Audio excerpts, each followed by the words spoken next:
नमस्कार, मी सरोज मराठी फूड कल्चरमध्ये आपल्या सर्वांचे खूप खूप स्वागत आहे। आज आपण पाहणार आहोत गावाकडची अस्सल रेसिपी, ती म्हणजे झणझणीत असा वांग्याचा ठेचा। वांग्याचा ठेचा बनवण्यासाठी इथे मी छान फ्रेश काटेरी वांगे घेतले। हे वांगे कुठे किडलेले नाहीत ना, ते आधी व्यवस्थित बघून मी हे स्वच्छ धुवून घेणार आहे। आता गावरान पद्धतीने वांग्याचा ठेचा करतोय म्हणून मी इथे एका लोखंडी कढईमध्ये थोडंसं तेल घेणार आहे आणि तेल हलकंसं गरम झाल्यावर या कढईमध्ये वांगे एक एक करून सगळी वांगे आपल्याला इथे तेलात टाकून घ्यायचे आहेत आणि हळूहळू सगळी वांगे आपल्याला इथे परतवून घ्यायची आहेत। वांगी एकदा परतवून झाल्यानंतर आपल्याला कढईवर झाकण ठेवून ही वांगी 1-2 मिनिट शिजवून घ्यायची आहेत आणि मग 1-2 मिनिटांनंतर झाकण उघडून थोडंसं पाणी या वांग्यांवर शिंपडून घ्यायचं आहे, जेणेकरून वांगे व्यवस्थित भाजले जातील। पुन्हा आपल्याला ही वांगी झाकण ठेवून 5 मिनिट वाफवून घ्यायची आहेत। 5 मिनिटांनंतर झाकण उघडून बघू, हे बघा मस्त वाफवून झालेले आहेत आपले वांगे। म्हणजे ठेच्यासाठी जसे पाहिजे तसेच वांगे इथे छान भाजले गेलेले दिसत आहेत।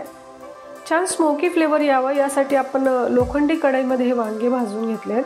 आता हे वांगे गरम आहेत तेव्हाच आपल्याला याची देठ अशी वरच्यावर काढून घ्यायचे आहेत। ठेच्यासाठी वांगे आपण थोडेसे कोवळेच घेतले होते, त्यामुळे याची सालटे काढायची गरज नाही आहे। आता नेक्स्ट ठेचा बनवण्यासाठी तव्यावर हिरवी मिरची आपण भाजून घेणार आहोत। 5 ते 6 हिरव्या मिरच्या मी इथे घेतलेल्या आहेत। थोडंसं तेल सोडायचं आहे मिरचीवर भाजण्यासाठी।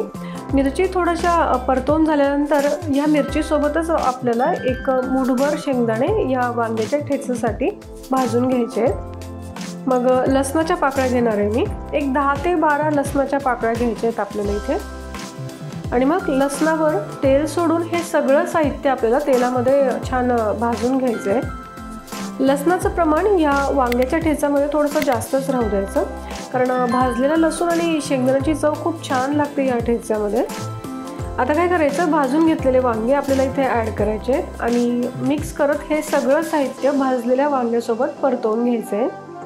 कधी ना ठेचा करताना तो शक्यतो लोखंडी तव्यावरच करायचा, म्हणजे ठेच्याची चव खूप छान लागते।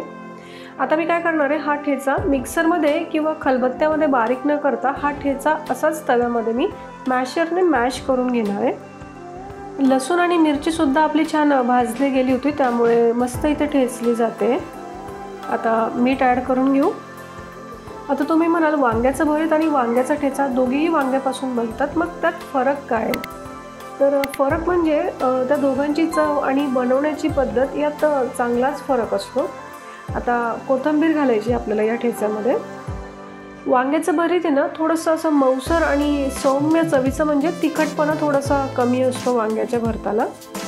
आणि वांग्याचा ठेचा थोडासा ओबडधोबड पण चवीला असा झणझणीत असतो।